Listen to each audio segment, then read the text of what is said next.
your traditional manufacturing of lenses, there's a lot of cutting away of material, and that material that is cut away can't be reused.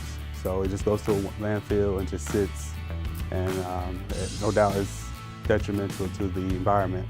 With 3D printing, what you do is you take a bottle of liquid in the machine, and with little droplets, if you apply in exactly the right spot, you build a lens from nothing.